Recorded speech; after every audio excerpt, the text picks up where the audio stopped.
Andhra, Telangana and NRI Christian matches కోసం రిబ్బెకా matrimony మీ perfect match కోసం ఇప్పుడే కాల్ చేయండి. నమస్తే సార్. నమస్తే అమ్మా. సార్, ఈ మధ్యకాలంలో చాలామంది కూడా అధిక బరువు, అలాగే బెల్లీ ఫ్యాట్ అసలు ఎంత దారుణంగా ఫేస్ చేస్తున్నారంటే, ఎన్ని డైట్స్ తీసుకున్నా, ఎంత హెల్త్ బెనిఫిట్స్ తోటి దీన్ని పాటించినా సరే ఆ హెల్త్ బెనిఫిట్స్ అనేవి ఉండట్లా. బెల్లీ ఫ్యాట్ వస్తూనే ఉంది, వెయిట్ గెయిన్ అవుతూనే ఉన్నారు. సో దీన్ని రెడ్యూస్ చేయడానికి ఎన్ని ప్రయత్నాలు చేసినా సరే విఫలమవుతుంది. ఇలాంటి వాళ్ళ కోసం, మన వ్యూవర్స్ కోసం ఏదన్నా నైట్ టైం అందరికి ఫ్రీ టైం ఉంటుంది సార్, ఏదైనా ఒక మంచి గన్ షాట్ రెమెడీ ఏమైనా మన వాళ్ళ కోసం ఉందా? షూర్ అమ్మా. నిజంగా చాలా మంచి ప్రశ్న వేశారండి. చాలామందికి మరి లోపల అభిప్రాయం ఉంటుంది, వెయిట్ తగ్గాలి, నేను వెయిట్ పెరిగిపోతున్నాను, బెల్లి పెరిగిపోతుంది, బెల్లి ఫ్యాట్ ఇదైపోతుంది అని చెప్పేసి అనుకుంటారు. రోజులు గడిచిపోతుంటాయి, నెలలు గడిచిపోతుంటాయి, సమస్య ఏమో పెరిగిపోతుంటుంది. ఒక స్థాయికి వచ్చిన తర్వాత మరి శారీరకంగానే కాకుండా మానసికంగా కూడా కృషించిపోయేటువంటి పరిస్థితి ఉంటుంది. అవును సార్. ఉండిపోతుంటారు.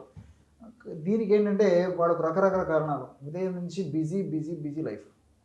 సో టిఫిన్ చేయడానికి టైం ఉండదు, టీ తాగడానికి టైం ఉండదు, భోజనం చేయడానికి టైం ఉండదు. ఈ నేపథ్యంలో మరి ఔషధాలు వాడుకునేదానికి కూడా టైం లేనటువంటి వాళ్ళు కూడా చాలామంది ఉన్నారండి. వీళ్ళకి దొరికేది ఏంటంటే ఉద్యోగ నిర్వహణలు, విధి నిర్వహణలు అయిపోయిన తర్వాత ఇంటికి వచ్చిన తర్వాత ఏదో కాస్త సేపు భోజనం చేసిన తర్వాత నేను పోతే కాస్త కనీసం మెడిసిన్ వాడుకునేదాన్ని నేను చెప్తాను. అప్పుడు టైం దొరుకుతుంది విశ్రాంతి టైం. నిజంగా చాలా మంచి ప్రశ్న. ఇప్పుడు ఈ టిప్ నేను చెప్పింది ఒక్క పూట వాడితే సరిపోతుందండి. రాత్రి పూట పడుకునేటప్పుడు సేవిస్తే సరిపోతుంది. ఉదయం నుంచి సాయంత్రం దాకా వీళ్ళు దీని గురించి ఆలోచన చేయాల్సిన అవసరం లేదన్నమాట. కేవలం రాత్రిపూట ప్రతిరోజు ఈ విధంగా మెడిసిన్ తయారు చేసుకుని వాడుకోగలిగితే మల్టిపుల్ బెనిఫిట్స్ ఉంటాయి. దేహంలో ఏ భాగంలో కొవ్వు కణాల్లో ఎక్కువగా సంచితమైన కొవ్వైనా చెక్క కొవ్వును కరిగించేందుకు, బెల్లీ ఫ్యాట్ను అంటే ఈ పుట్ట భాగంలో సంచితమైన కొవ్వును కరిగించేదానికి, ఏ కొవ్వు కణాల్లో కొవ్వు ఉన్నప్పటికీ కరిగించేదానికి సమర్థవంతమైన ఔషధాన్ని ఇప్పుడు మనం తెలుసుకోబోతున్నాం. దీనివల్ల ఇంకోటి అంటే మల్టిపుల్ బెనిఫిట్స్ కూడా ఉంటాయి. వెయిట్ కాకుండా కొలెస్ట్రాల్ సమస్యలు దీనివల్ల రాకుండా ఉంటాయి. రెండోది అంటే గుండె జబ్బులు రాకుండా ఉండేటువంటి పరిస్థితి ఏర్పడుతుంది. రక్తనాళాల్లో కొవ్వు, కొలెస్ట్రాల్, ప్లేట్లెట్స్ ఇలాంటి పేరుకోకుండా ఉండడానికి ఉపయోగపడతాయి. కాబట్టి ఔషధం ఒకటే అయినప్పటికీ, ఆహార ఔషధం అయినప్పటికీ మల్టిపుల్ బెనిఫిట్స్ ఉంటాయి, సైడ్ బెనిఫిట్స్ ఉంటాయి, ఎలాంటి సైడ్ ఎఫెక్ట్స్ ఉండవు. సో ప్రతి ఒక్కరూ వాడుకోదగ్గ దివ్యమైన ఔషధం కూడా చెప్పవచ్చు. ఇప్పుడు నేను చెప్పబోయేటువంటిది ఔషధం కూడా తయారు చేసుకోవడం చాలా ఈజీ అండి.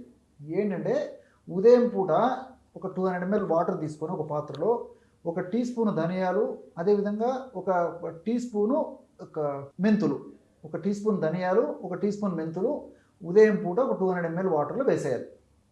రాత్రి దాకా నానబెట్టేసేయాలి. రాత్రి వరకు నానబెడతాం కదా, నానబెట్టిన తర్వాత అందులో ఏం చేయాలంటే ఒక 1/2 టీ స్పూను సోంపు గింజలు ఐడియా ఉంది కదా మీకు, జీలకర్ర కంటే కాస్త పెద్దగా ఉంటాయి. 1/2 టీ స్పూన్ సోంపు గింజలు వేసిన తర్వాత కాస్త అంత దాల్చిన చెక్క ముక్క క్రష్ చేసి వేసేసి, అదేవిధంగా కాస్త అల్లం తురుము జస్ట్ తురుములాగా చేసి అంతరేసేయాలి. చాలా సులువు అండి. ఒక 2-3 రోజులు వాడినారంటే వాళ్ళకే అనిపిస్తుంది ఇంత ఈజీ ఫార్ములా అని చెప్పేసి. ఆ విధంగా చేసేసి పొయ్యి మీద పెట్టేసేసి కాస్త వేడి చేసేసి, బాయిల్ వరకు కూడా అవసరం లేదు, ఆ యొక్క పదార్థం నీళ్లు వేడెక్కితే చాలు. నీళ్లు వేడెక్కేదాకా హీట్ చేసేసి తర్వాత దించేసేసి ఉడగట్టేసేసి రాత్రిపూట సిప్ బై సిప్ తాగేసి పడుకోవాలి. ఎంత సింపుల్గా చూడండి, చాలా బెనిఫిట్గా ఉంటుందండి. వెయిట్ వచ్చే కొద్దీ షుగర్ వస్తుంటుంది ఎక్కువ శాతం మందిలో, తర్వాత బీపీ వచ్చేటువంటి సమస్య ఉంటుంది. ఇంతకుముందు చెప్పాను కదండి, గుండె జబ్బులు ఒకటేమిటండి సమస్తమైనటువంటి వ్యాధులకి మూల కారణము, బేస్, ఫౌండేషన్ ఇది. కాబట్టి ఈ పద్ధతిలో మనం ఆ ఫౌండేషన్ ఉన్నటువంటి ఆ పరిస్థితి నుంచి మనం బయటపడగలిగితే మరి వెయిట్ తగ్గుతారు, అదేవిధంగా ఇలాంటి సమస్యలు రాకుండా ఉంటాయి. మల్టిపుల్ బెనిఫిట్స్ ఉంటాయి. కాబట్టి ప్రతి ఒక్కరు వాడుకోదగ్గ దివ్యమైనటువంటి ఔషధం ఇదండి. అంటే ఎవరైనా వాడుకోవచ్చు సార్? నిజంగా వాడుకోవచ్చు అండి. మరి చిన్నపిల్లలు అయితే ఇప్పుడు నేను చెప్పినటువంటి డోసులో సగం వాడుకుంటే సరిపోతుంది. మరి పెద్దవాళ్ళు అందరూ కూడా ఇది వాడుకోవచ్చు. బట్ ప్రతిరోజు ఈ యొక్క పద్ధతిలో ఔషధాన్ని తయారు చేసుకోవాలి. అంటే ఏదో చూర్ణము, తర్వాత ఈ చూర్ణము, మాత్రలు, తర్వాత ఏదో టానిక్ ఇలా కాకుండా, అదేవిధంగా ఏదో రోజు 3 సార్లు 4 సార్లు 5 సార్లు తీసుకోవడం ఇట్లా కాకుండా సింపుల్ జస్ట్ వాటర్లో వేసేస్తాము, రాత్రి కూడా ఈ పదార్థాలు వేసి కాచుకుంటాము, తాగేస్తాం. సో ఎలాంటి ప్రాబ్లం, చిన్నపిల్లలు అయితే డోస్ తగ్గించుకొని వాడుకుంటే సరిపోతుంది. పెద్దవాళ్ళందరూ కూడా ఈ యొక్క పద్ధతిలో వాడుకోవచ్చు. ఇంకోటి ఏంటంటే మిగతా జబ్బులు ఉన్నటువంటి వాళ్ళు కూడా, అంటే కొలెస్ట్రాల్ ఉన్నటువంటి వాళ్ళు కానీ, తర్వాత ఈ యొక్క షుగర్ ఉన్నటువంటి వాళ్ళు కానీ వీళ్ళు కూడా వాడుకోవచ్చు అండి. దీనివల్ల ప్రాబ్లం అయితే లేదు, మల్టిపుల్ బెనిఫిట్స్ ఉంటాయి కాబట్టి అందరూ వాడుకోవచ్చు. సో ఎవరైనా తీసుకోవాల్సినటువంటి దివ్య ఔషధం. దివ్య ఔషధం. సరే, ఇప్పుడు ఏవైతే మనం మెంతులు, మిరియాలు ఇవన్నీ మాట్లాడుకున్నామో, సో ఇవి వేడైపోయిన తర్వాత వడకట్టేయచ్చు. ఇప్పుడు ఏదైతే ఈ స్టఫ్ ఉంటుందో, ఏదైతే ఉంటుందో దీన్ని పడేసేయాలంటారా, అంతే అది అండి, దాంట్లో ఉపయోగపడుతుందా? లేదండి, దాని నుండి ఔషధ గుణాలు ఇందులోకి వచ్చేస్తాయి కాబట్టి అది ఇంకా పిప్పి లాగా భావించేసి దాన్ని పక్కన వేసేయాలి. సో మనకు ఈ లిక్విడ్ అవసరం. ఇంకొకటి ఏంటంటే ఈ ద్రవరూపంగా మనం పదార్థాన్ని తయారు చేసుకుంటాం కాబట్టి రిజల్ట్ కూడా చాలా ఫాస్ట్గా ఉంటాయి. అంటే తాగినటువంటి వెంటనే ప్రేగులు పీల్చుకొని రక్తంలో కలిసేసి దాని ప్రభావాన్ని చూపిస్తాయి అన్నమాట. ఓకే, సరే. అంటే ఎవ్రీడే నైట్ పడుకున్నాం మనకు ఒకవేళ బాడీలో చేంజెస్ వస్తాయి అనుకున్న తర్వాత దాన్ని స్టాప్ చేయొచ్చు అంటారా?